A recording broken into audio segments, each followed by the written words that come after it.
welcome to Of Course You Can Cook. Today I'm making a pavlova. Now there's the old traditional way with your vinegar and sugar and doing the egg whites, but I've discovered a quick and easy way many years ago. It's called Pavlova Magic. It's available in all supermarkets and all you need is 3 ingredients: caster sugar, lukewarm water and the package that's inside this container. Now always make sure you've got your oven preheated before you start anything. And I use my old-fashioned sunbeam hand beaters. I've got a spatula, my bowl and a tray that's got the baking paper on it ready to put the mixture onto. Alright, now to start off with, the bottom half of the egg, you fill it with lukewarm water and pop it into your bowl. You cut open your packet from the Pavlova Magic and you sprinkle it in just evenly over the water and get your beaters and start beating. Now there are instructions in the Pavlova Magic. Don't be intimidated by them, they're very, very simple. As I said, the main thing is have your oven preheated. Now I'll start to mix it. Very simple, slowly mix it. Alright, now when you've mixed it together, you put it up on high and you whip it until it forms peaks, wiping down the sides as you go along. Very, very simple. Just keep beating it and you'll notice that it will change. Okay, now you will see that the mixture is quite thick and forming peaks there. So now it's time to add your caster sugar. So the other half of the egg, you get your caster sugar and sprinkle it in and mix it in thoroughly. I'll sprinkle a little bit and then we'll start again. Spread it out evenly over your mixture and just keep mixing it in. There we go. Very easy. Just make sure it's all mixed well. And it's turned into a lovely glossy white thick mixture.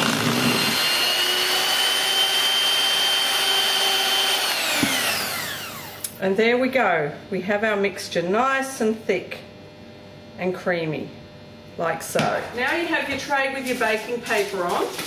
I use Multics. I find it's one of the best. I'm not promoting the product, I just find it's the best one to cook with. Now, you put your mixture into a dome onto the baking paper. Just scoop it out.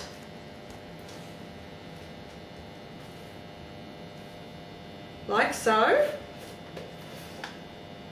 Make sure you get it all on.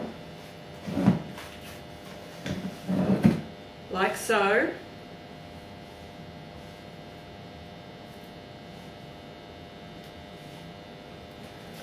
And around we go. Okay, now it's on the paper in the dome. Your oven is preheated. You have to turn it back down to 100. You've got it preheated it on 150, now back down to 100. And you put this in for an hour. You cook it for an hour. Whatever you do not open the door to check on it. You must leave the door closed on your oven. Cook it for an hour. Now, it's been an hour, so the pavlova's been cooking for an hour. Do not open the door, turn the oven off, and leave the pavlova in there until the oven has cooled. And that would be about another hour. So please, whatever you do, do not open the oven door. Just turn the oven off and let the oven cool down with the pavlova sitting in there. Okay, now I've had the oven off for over an hour. So now I'm going to take out my pavlova. And this is what it should look like.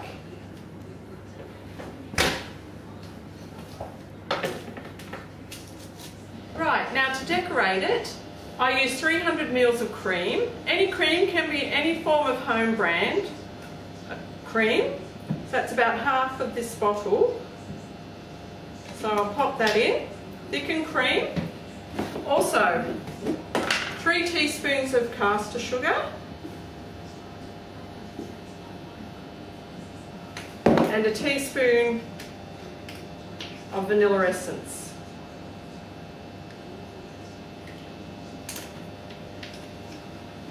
Then I get my trusty old Sunbeam hand beaters and I whip the cream. Now, whip your cream for 3 to 5 minutes until it thickens and it looks something like that. Alright, now just put the cream on the top of the pavlova. Nothing fancy, just swish it around so that it covers the top of it, like so.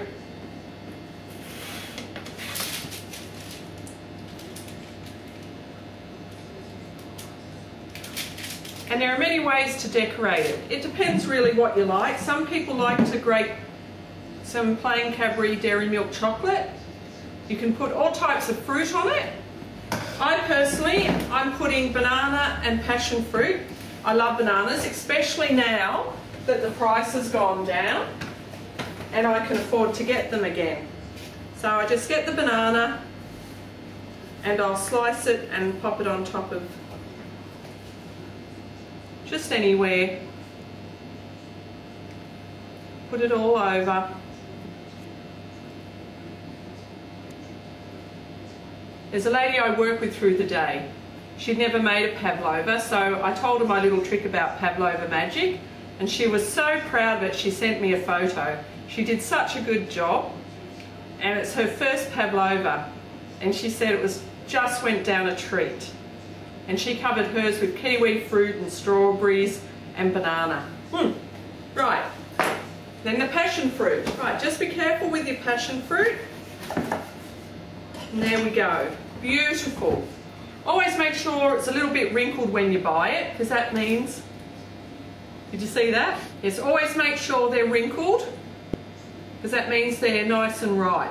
Smooth skin means they're being picked and they'll be okay, but wrinkled means lovely and ripened. And there we go. That's my pavlova for dinner tonight.